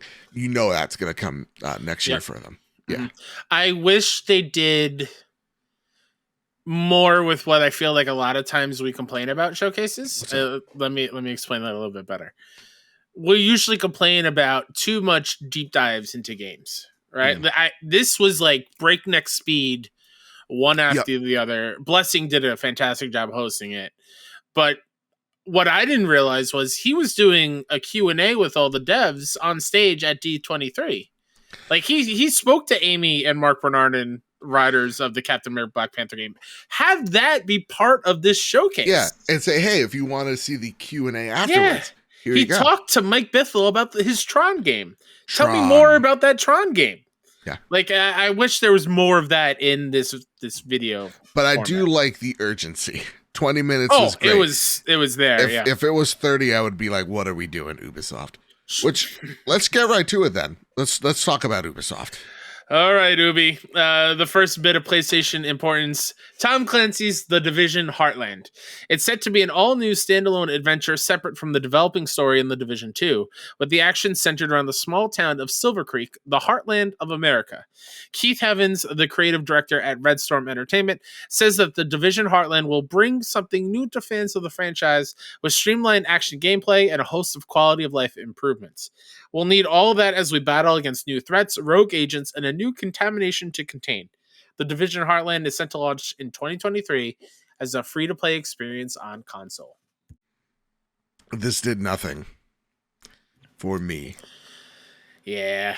This should be something I'm excited about. I love The Division. I've platinumed the first game. Should have platinumed the second one because I really enjoyed it. But this just seemed like more of The Division. And there was nothing that spoke to me that was like, this is what's different from that game. This just kind of seemed like, here are assets that we have, and we want to make a free-to-play cash grab. I feel like this was a missed opportunity to have a side story with named characters and tell me a story. Yeah. Don't have me be an unnamed hero, silent, going off doing quests like the regular Division. Tell me a story with actual characters that are living through this. Yeah. And like a self-contained thing. It's a free-to-play experience. That's just the vision. And I still don't know what this game truly is. Is it like, this is just the Dark Zone, kind of like what we wanted this game to always be? Yeah. Is it what like the Last of Us multiplayer game, what we're hoping for? Or like the Tarkov type S games? Like, what is it? And I don't think it explained itself well at all. And Red Storm is such a talented developer that they really should have gotten more spotlight, but that's just me. Yeah. Next up, Trackmania. Trackmania first launched in 2020 for PC, and now it's finally coming to console. Ubisoft announced that the free-to-play collaborative racing game is set to launch in early 2023 for PS5 and PS4. Better still, Trackmania will feature crossplay and cross-progression support from day one across all platforms. Would like to see more of this game, actually. I think this is super interesting. Seeing all like the crazy maps that people are making. Nuts. I would have liked to see more, because this was actually really interesting. Yeah, and the fact that a very long-running IP franchise is finally coming to console and PlayStation for the first time ever. Awesome. Would have liked a little bit more pomp and circumstance with it. Yeah. All right, Kyle. How about the next two? Assassin's Creed Mirage. Only CG trailer. Looked cool. Launches in 2023 at $50. $50, you don't say. That looks like that's going to change soon. Talk about that next story. Assassin's Creed, codenamed Red. It's GIF. Delivers on a fantasy that series fans have had since Altair first leaped into the bale of hay. Assassin's Creed Japan is happening, people. That's right. Assassin's Creed Odyssey developer Ubisoft Quebec is set to let us live out a very powerful shinobi fantasy and what the publisher is calling the next premium flagship title and the future of our open world RPG games on Assassin's Creed. And then right afterwards, it was Assassin's Creed codename Hexe, which is the Holy Roman Empire witch hunting thing that we talked about a few weeks ago. Those are all the notable things that happened here. There was mobile game after mobile announcement after Just Dance. Yeah, thing. they also had the audacity to have Valiant Hearts 2, a sequel, be a Netflix mobile game. Wow. This was one of the worst showcases. It was next. They need to take notes. It just goes to show how I think we all feel that Ubisoft's in a bit of disarray right now. Yeah. Like, there are so many games that we know are in development from you. Where are they? Mm-hmm. You know, this gets me concerned because there was way too many mobile games. To see that there's only 3 or 4 notable announcements here. Like, yeah, there was Skull and Bones there, but it was literally just a quick trailer. You blink and you miss it. Yeah, you know, this was stop making showcases for mobile games.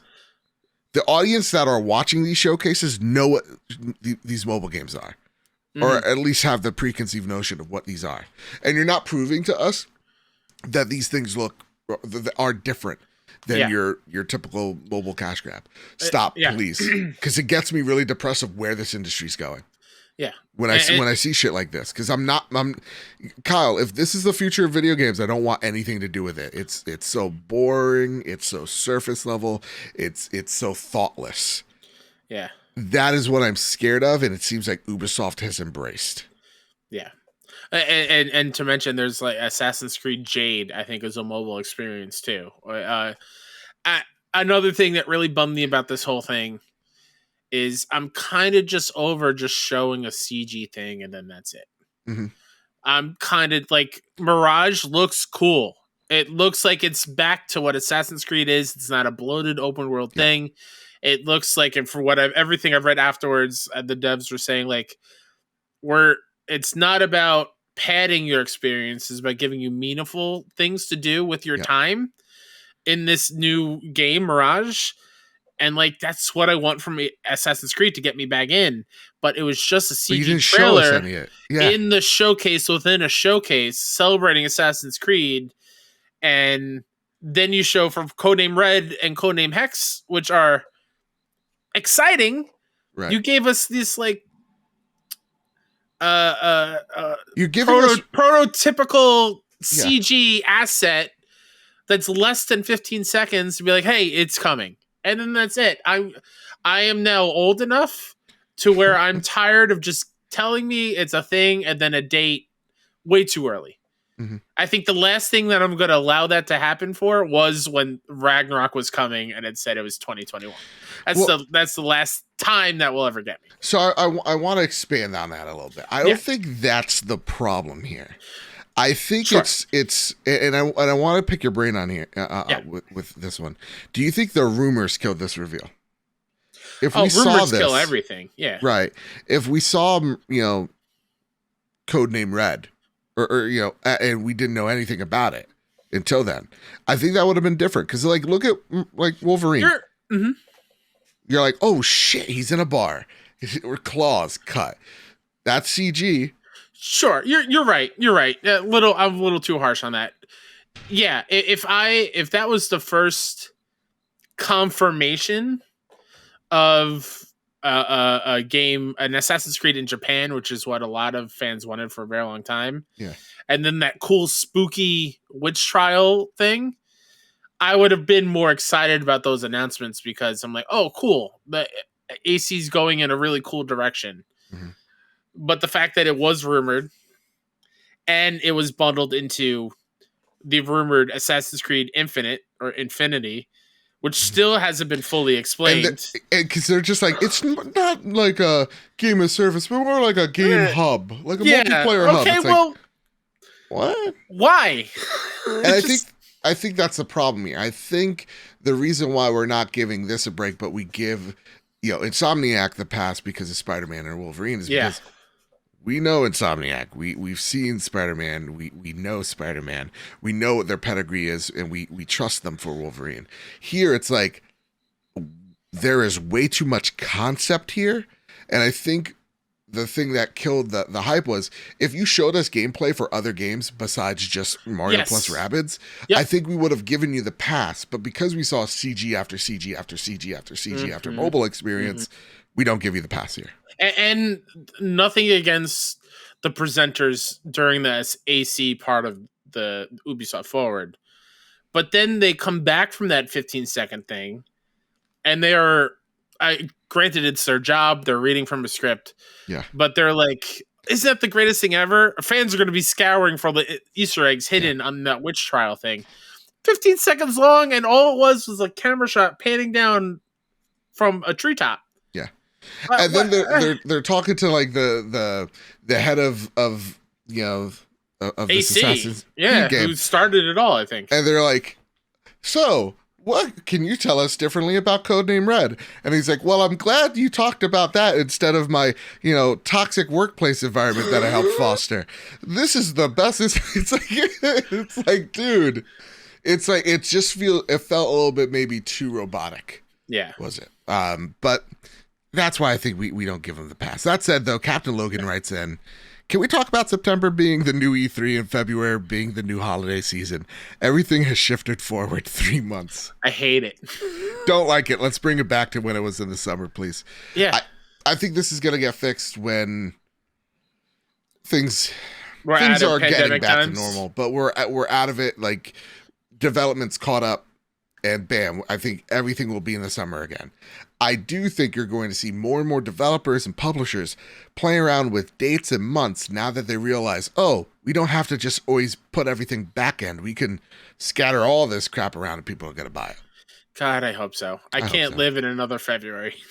I can't do it. Too many things to play. Not enough time to play them. Oh, boy. Yep. Ooh-wee. All right, Kyle. So those were the recaps. I liked the Disney Plus Marvel. Bless you, he did a fantastic job. Friend of the show was on the show. We started his career. We don't need to get into it. Don't look into the facts. Just tell. It's what I say goes. Please don't look into it. OK Beast was fantastic. One of my favorite podcasts. Nonetheless, we put him on the map. Okay, great. Ubisoft, yikes. Let's do better next time. And I'm cheering for y'all. Yes, absolutely. Cool. Now it's time to get into the actual news of the show. Let's square it up. Speaking about Ubisoft, Tom Ivan from VGC writes, Ubisoft says $70 price tag will now be the norm for its big AAA games. As previously confirmed, the publisher's first $70 release is the new-gen console versions of this November's Skull and Bones, a game which won't be available for last-gen systems. And in an interview with Axios, Ubisoft CEO Yves Guillemot said this price point would now be the norm for the publisher's big PS5 and Xbox Series X and S releases. In August 2020, Take-Two's NBA 2K21 became the first current-gen game to be priced at $70. Other companies followed suit, including Activision, Sony, EA, and Square Enix, with the Final Fantasy publisher even bringing the increased price point to some of its PC games. Ubisoft said last year that it was undecided about whether it would pursue new software pricing opportunities, but its stance has since shifted. Quote, some of the games will come at the same price as the competition, Guillemot told Axios. The big AAA games will come at $70, end quote. Ubisoft's newly announced Assassin's Creed Mirage, which is billed as a smaller scale game than recent series entries, is priced at $50 for PS5 and Xbox Series X and S, ahead of its cross-gen release in 2023. Glad how you kept your cool there. I tried. You did it. You did. You cracked a little bit under pressure, but you didn't succumb to it, and I'm proud of that. Listen, y'all, dread it, run from it. The $70 video game conversation arrives all the same. This is it, guys. Should have gone for the head. Should have gone. We should have not bought Demon Souls. We shouldn't have done it. I just can't wait until we're at this point where this isn't going to be used as ammo for the console war bullcrap I see on Twitter. Yeah, because this is happening. Whether you like it or not. It's been around for 2 years at this point. Yeah. And listen, you don't have to like it. That's fine. Yeah. We're very lucky that games are $70 here when there's 90 in Canada, and I think what is it, 140 in Australia. Ridiculous amount, yeah. Yeah. But like, get real currency, you know. We're the standard for a reason. Only kidding. Stop. God bless America. God bless you. Yeah, that's right. That's right. Don't look at the stock market. My God. But like, this is happening. More publishers are doing it. I'm curious as to when Microsoft does it, because they're going to do it. Exactly. I'm curious also when, let's just say, a Nintendo does it. Mm-hmm. They're usually actually the last to follow through with all of this. This is happening. They've been wanting to do this for a minute, and I think inflation, the rise of which, is giving them a lot of excuses to do this. So they've been wanting to do this for a minute now. The only thing that I feel like, for those of you who are like, I'm going to boycott every game, well, enjoy playing way less of them. And, I mean, Ubisoft games, 2 months from now, that thing's going to be $30. So, I hate to say, like, it is what it is, but it really is, at this point, become the norm.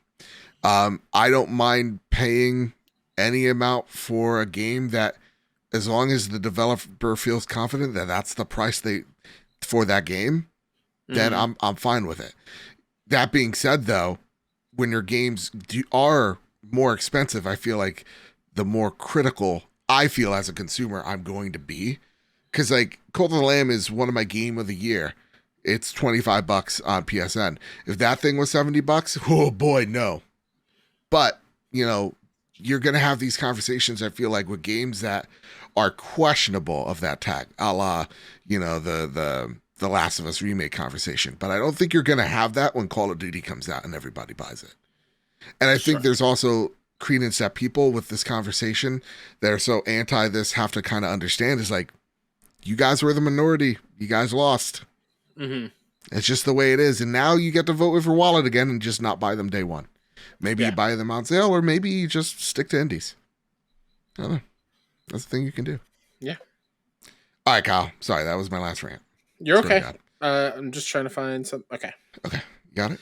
I'm setting up something for later. Oh, okay. Okay. Ooh, I can't wait for this little joke to pay off. But until then, what's the next story on the list here, sir? From Zermina Khan over at PS Lifestyle, Zermina writes, Deviation Games AAA PS5 project unaffected by co-founder's departure. Deviation Games PS5 project, which is rumored to be a shooter, is apparently unaffected by the studio's co-founder departing.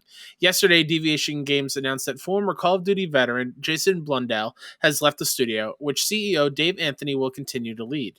The news caused some worry among fans, but the developer reassured them that it has hired a number of new industry veterans and work on its, quote, groundbreaking AAA original IP, end quote, is ongoing. Deviation Games' PS5 project has yet to be revealed. All the studio has announced so far is that it entered into a partnership with Sony Interactive Entertainment, which job listings and reports have indicated will be a first-person shooter. It does seem fitting considering Deviation Games is led by Call of Duty talent. However, with Blundell leaving, people understandably became concerned.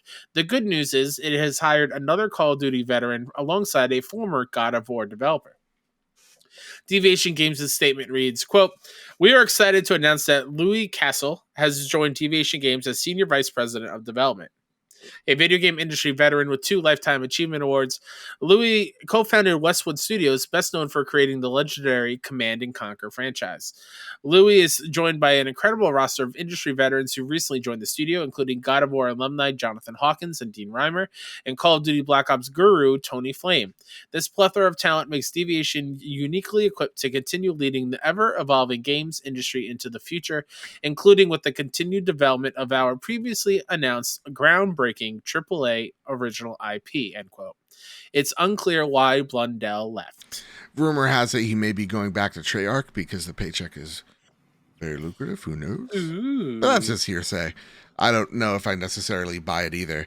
This is a bit of a bummer because Blundell is or was the co-founder of Treyarch, and Treyarch really did help, I would say, revitalize Call of Duty when it was in the most questionable state when Infinity Ward split and became Respawn.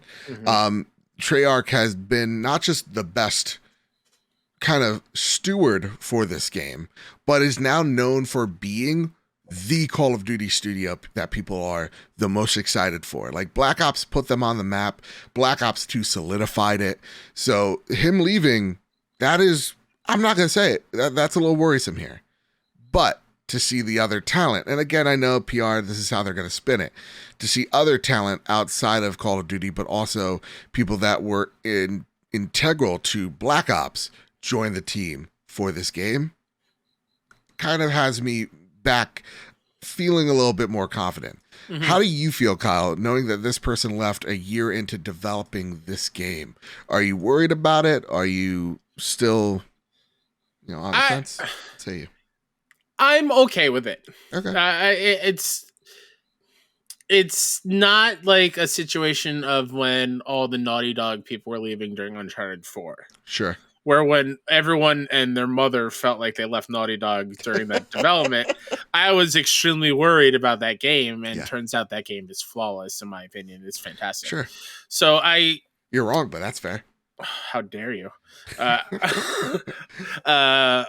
really threw me off. I'm trying to push aside me arguing about why Uncharted 4 is great. No, it's just a little bit long in the tooth, but other than that, it's fantastic. Okay, that's fine. You're still wrong. It's perfect. I think this is totally fine. I think there's enough talented people in that studio. I think the groundwork that he laid is there, and they're going to follow it. And I'm excited to see what this groundbreaking original IP is.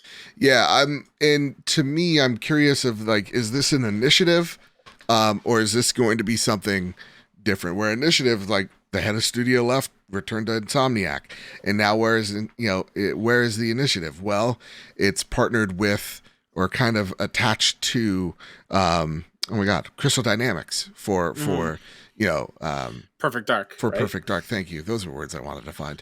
And so that's the thing that worries me here when we see a creative head or a head of studio leave beforehand. Or is this a Haven studio situation where maybe there was an offer made and they didn't want to take it, but the rest of the crew did, and they were like, all right, well, I'm out. It could be something along those lines. Or maybe he wanted to take the Sony money, and maybe they're like, no, let's remain. We don't know where this is yet. Same studio where they showed off their new studio and it had PlayStation stuff everywhere? Yep. Okay. Yeah, I think we can all follow the breadcrumb. Read the tea leaves. If this game is a hit, welcome aboard. Yeah. If this isn't, then they kind of get to wipe their hands of it and go somewhere else. Mm-hmm. But again, this is another thing that PlayStation can do while they fight for Call of Duty to remain on PlayStation. This is what we're seeing PlayStation do, right? Invest in XDev. That's how we can help kind of stem the bleeding that is the eventual leaving of Call of Duty. This is find your Splatoon. Yeah. You don't need a Call of Duty if you have a Splatoon. I think take a look at the Nintendo approach in that regard. Be creative, get a little weird, invest in talent. That's how you're going to find people to your brand. Yep. All right, Kyle, it's time for some Flash news. We gotta run fast. Oh, God. I'm running for my fucking life here, Kyle. Oh, shit, I cussed. Oh, fucking cussed again. God damn it, keep doing it. Oh, jeez. I should have went. All right. PS5 console exclusive. Sorry, kids in the car. Learn a new word. Y'all already Tim son, you're old enough now, I feel like, but I'm sorry. Honestly, right? That kid We've been doing this for a while. I think he's pretty. I think he's fine. There. I think, yeah. Yeah. So, bro, I've been I don't even care, bro. That's now earthy cheese though. Still a prude. Those are some old callbacks. That's right. The diehards will get it. Yeah. PlayStation 5 console exclusive Babylon's Fall is shutting down already. Here we go. You live long enough to become a Deviation Games or Babylon's Fall. Babylon's Fall. Wario had a great tweet. Yeah, sorry for the one person playing Babylon's Fall, but the servers are... The servers are shutting down February 28th, 2023. That was a this year game? Or was that a last year? Okay. Yep. You still revere Platinum Games. Listen, they better deliver. Bad platinum. They better deliver on Bayonetta 3, because not only does that game look great, but that is on our fantasy league, of which shout out to Sean Capri over at the Xbox Drive for stating some pretty big things before the Nintendo Direct of like, look at all these games that are coming out 2022. We got them, baby. And how'd that go for you, bud? All right. That's our weekly talk crap about another podcast. Check. Octopath Traveler 2 is coming to PlayStation 5. Wild. Yeah. I think February 28th or something? Yep. PlayStation 5, but not the original. Okay. Also not on Xbox either. Really? Octopath Traveler 2, I believe, is only console-wise Switch and PlayStation. I'm going to double check that, but it's very strange. So what you're telling me is Octopath Traveler 1 came out, Switch exclusive for about a year or two. Then it was Game Pass exclusive. Uh-huh. On Xbox. Yeah. Obviously. Octopath Traveler, this comes from IGN. Octopath Traveler 2 is heading to Nintendo Switch, PS5, PS4, and PC on February 24th, 2023. Okay. It's very strange. Hey, maybe Square Enix just collected the check and they saw that the player numbers weren't big enough to... Sure. I mean, that's probably what happened. Yeah. I'm excited. It looks beautiful. Just wild. It's very weird. I hope there's not a whole lot of like... You need knowledge of the first game to understand. No. 8 new heroes, all that jazz. Okay, good. Can't wait to play it on the OLED. I think it's going to look beautiful. Yeah. And play it on my Steam Deck. And my OLED TV. That's right. All right. Tales of Symphonia Remastered, Bandai Namco. I don't know why I say it like that. It's always remastering Tales of Symphonia for the Switch and PlayStation with enhanced graphics enlarged. Enlarged graphics. What I'm thinking of... Everything's in big head mode. Everything. Yeah, I'm thinking of the Parasite Eve game from earlier. All right. Oh, jeez. Enhanced graphics and improved gameplay will launch sometime in early 2023. Great. I have no idea what that game series is. It's a very classic RPG. There you go. Crisis Core Final Fantasy VII Reunion. Nintendo showcased the new Crisis Core remake trailer during today's Nintendo Direct. It hits the Switch alongside PlayStation platforms on December 13th. Game looks great. Can't wait to play it. Yeah. Another December game. It's Christmas. Whew. Officially, it's a Christmas game. Master Detective Archives Raincoat, a detective game from the makers of Danganronpa, investigate crime scenes and solve mysteries with the help of a demon. I am so in. I love Danganronpa. It looks like something new. No date for PS5 yet, but Switch at some point next year. Kyle, this is a made-up word you put in the doc to 100% is not. It's Theater Rhythm. Okay. Theater Rhythm! Final bar line. This base game will feature 385 songs and 104 characters from the Final Fantasy series. Players will be able to create their dream RPG party that will battle against enemies as players push buttons with the time of music. It is a music-based... Think of Rock Band Unplugged or that's a bad comparison. The Taito drum games. But it's like Final Fantasy music with just button inputs. You know what I realized? We entered the weebs. We did enter the weebs. I didn't even notice. Yeah. Because when you're telling me, this is like Rock Band, but like I'm like, but with weeb shit. It's all Final Fantasy music. Have I become iconic? A weeb? Yeah, maybe. I like Octopath Traveler. I like the Crisis Core Final Fantasy VII. Yeah. This other stuff can do without. Oh, how dare you? I don't think I'm there yet. Give it a couple of years.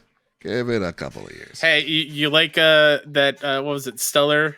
What's Stellar Blade? Stellar Blade. Come on now. I like the physics.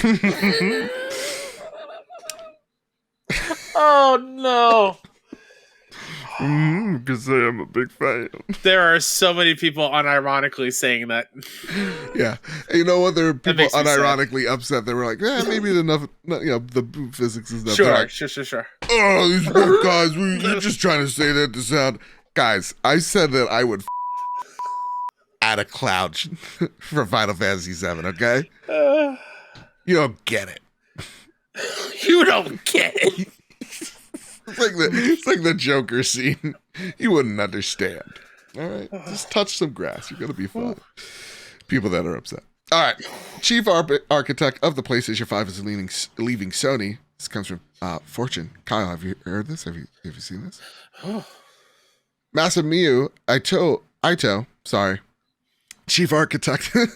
Sorry wasn't part of his name. I'm sorry for butchering it.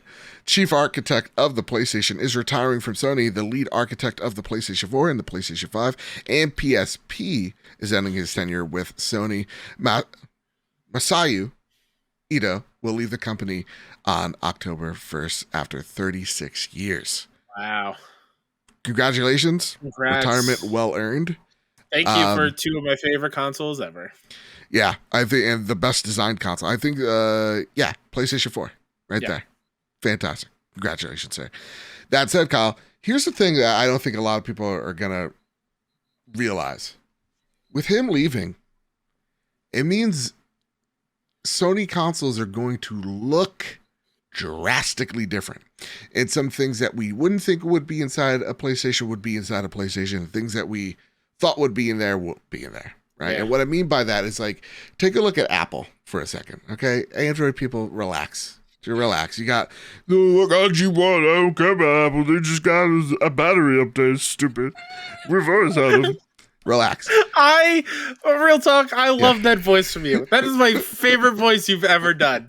I don't know what it is. That tickled something in my brain. That was great. It's like, relax. Just, these people gotta, because Johnny Ive, when he was designing the iPhone, he was always about thinning this thing out. Wait, hold on. His last name's I? No, Ive. Johnny Ive. Oh, I thought his last name was I, and that's why it's iPhone. No.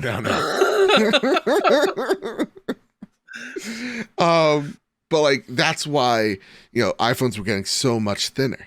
And even coming down to the lines of MacBooks were getting so much thinner that, in ports were getting less and less so.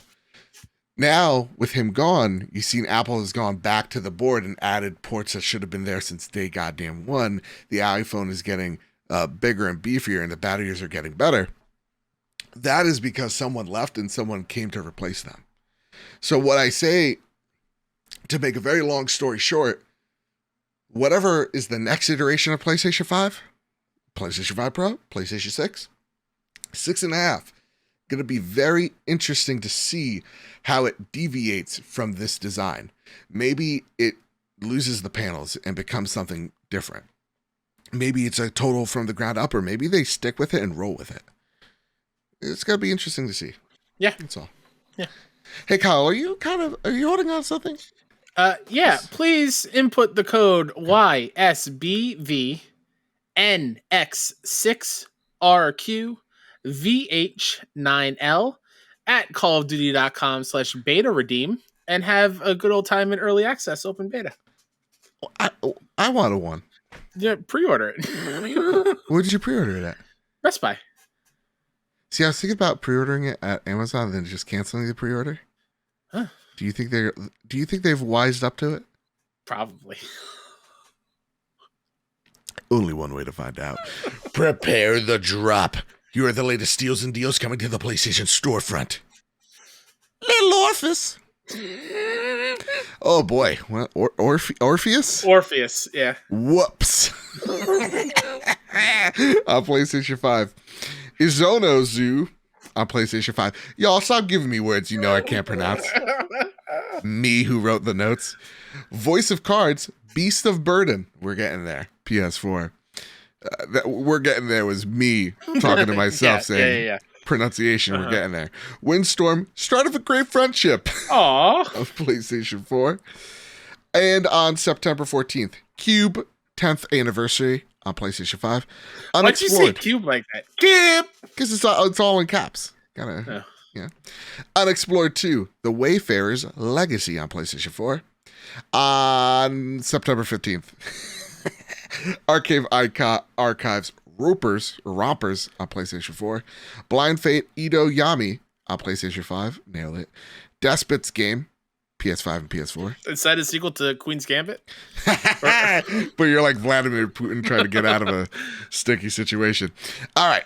Fire Commander on PS5 and PS4. Sorry, that joke didn't land. Iteral Drift Twilight Rivals Edition on PlayStation 5, Metal Hellsinger on PlayStation 5, and Outer Wilds on PlayStation 5. Oh, the PlayStation 5 updated. SBK 22 on PS5 and PS4, and on the 16th, Plunder Panic on PS5 and Trash Soldiers on PS4. Hey, here's a little thing that pretty rad. Here's the thing that made me feel a little something. That's the first game I ever did a press release on. Huh. That's awesome. That game's if you ever played Killer Queen, that is what Plunder Panic is in a pirate setting, and it's a lot of fun to play that at PAX. It's a great time. Really quick though, I had to look up what Windstorm Start of a Great Friendship is. Okay. Joe, what do you think this game is about? I think just two bros vibing. Two bros vibing? Yeah. Okay. Based on the successful Windstorm movies and best-selling books, experience exciting writing tasks together with the Windstorm and freely explore the breathtaking surroundings of the Callenbach estate. Ride alongside other horses, look for hidden objects, and try to become the racing champion. Numerous secrets and hidden locations are waiting to be discovered. It is a horse whisperer game. And she's trying to befriend a black stallion called Windstar. It's like from the famous movies and books. My brother in Christ, I don't know who you are.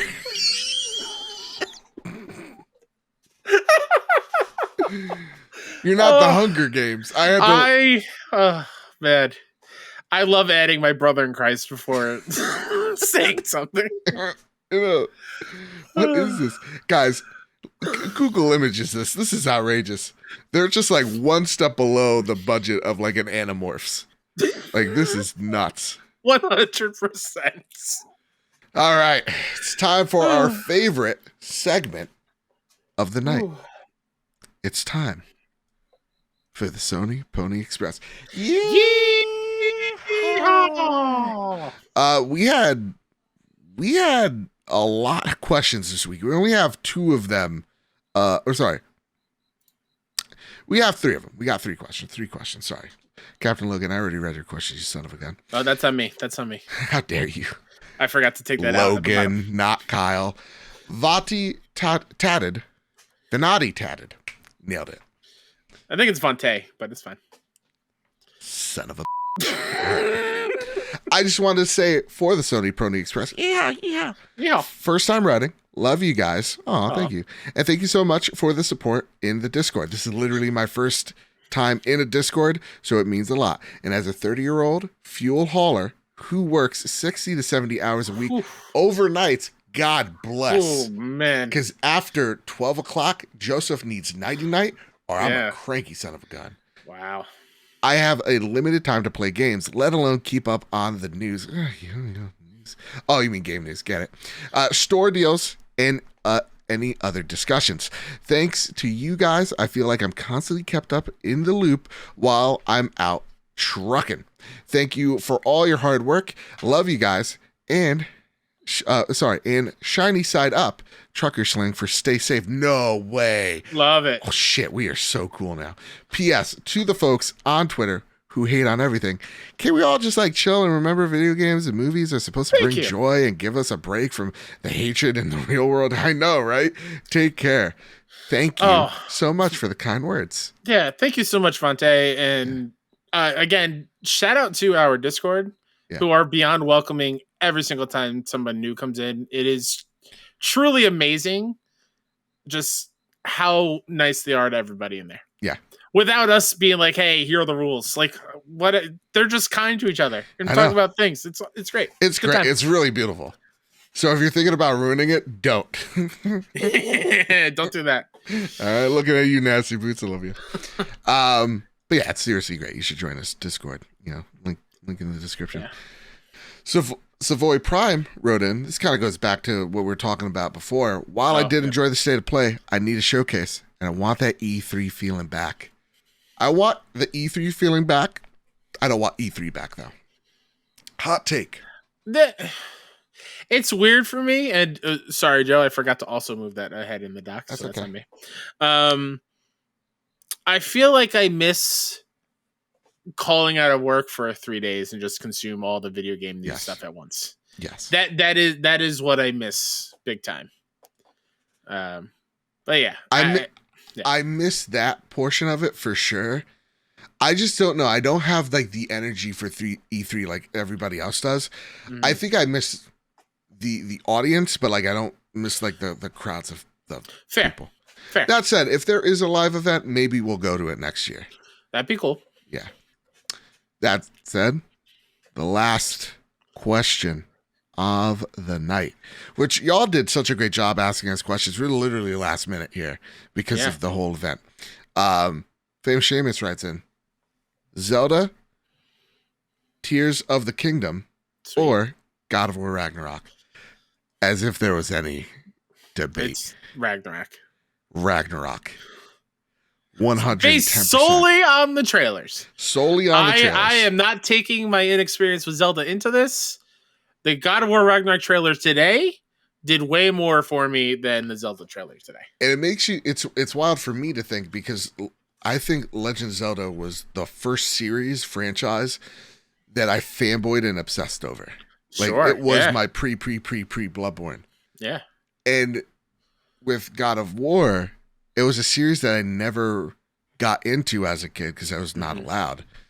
And it's so funny how I'm so ecstatic for Ragnarok, and I'm just lukewarm on Legend of Zelda: Tears of the Kingdom. Yeah. It's just it's so crazy how time changes you, I guess. Because now like God of War, it's like the God of War 2018 to me is near perfect. I love it so very much. It's a masterpiece to me. And Legend of Zelda exists. I will say though, Joe, that will probably ramp up for you as soon as we enter the new year. Sure. Yeah. As we get closer. Yeah. And I like what Miles Dompier said on Twitter as well. It's like, wouldn't it be neat? And no inside source, none of that. But just like, we get the new Switch reveal, whatever they call the next iteration. And this game's on there. Yeah. And they're kind of just keeping it from you. I mean, it makes sense because they did that with the Switch, and it worked out great for them. It would be cool. Every new Zelda means a new console. Yeah. And Zelda is still, even though like I think Breath of the Wild's a little overrated. Relax. The 3 Nintendo fanboys going, what? That's right. I still love that game and appreciate what it means for not just people, but for the people making games, right? Zelda is an event. Mario is an event. And it's just, it's kind of like what God of War is for us, for the Nintendo fans. When those games come out, they mean something, which I think more games ought to do. That's it. There you go. I said something nice about Nintendo. Hey, look at you. Look at that. Now fix your matchmaking in Splatoon. All right. Joe's trying to be a squid kid. Trying. That said, that's been the trophy room this week, y'all. A lot of stuff. A lot of state of play. It was great. Suddenly it feels good to be a PlayStation fan again. It's nice. Isn't that funny how the turntables have turned? And then Jim Ryan comes out. I got some thoughts. This was completely inadequate. That's right. Oh boy. Kyle, is there anything you'd like to spotlight before you get on out of here? I like to spotlight myself, Mr. K-Step on Twitter. Follow all the indie game coverage we do over at 61indie.com. That's SIXONEINDIE. Ooh, and you can find me over at Mr. Badbit on Twitter. You can find the show on Twitter as well if you get you to keep up with all the updates that we have here. I'm going to stroke out. Well, don't do that. I was very alarmed. Catch up on all the updates and some dank memes over at PS Trophy Room on Twitter. And please rate us 5 stars if you like this show over on Apple Podcasts and Spotify. Ooh. And you can find us wherever you get your podcast service of choice, whether that Apple Podcast, Spotify, or Google Pods, or anywhere you get your pods. Yes, Mr. K-Step from the Trophy Room. Hi. Yes, hi. We're also doing another giveaway, are we not? Soon, young Padawan. Oh, I thought we said that last week. Who knows? Time's a puppy. I don't know. Join us, Community Stream Day on September 24th. And all that said, with all that out of the way, everybody, keep it what's about you. Keep hunting. keep playing PlayStation. Love you all very much. As the truckers say, shiny side up. That's right.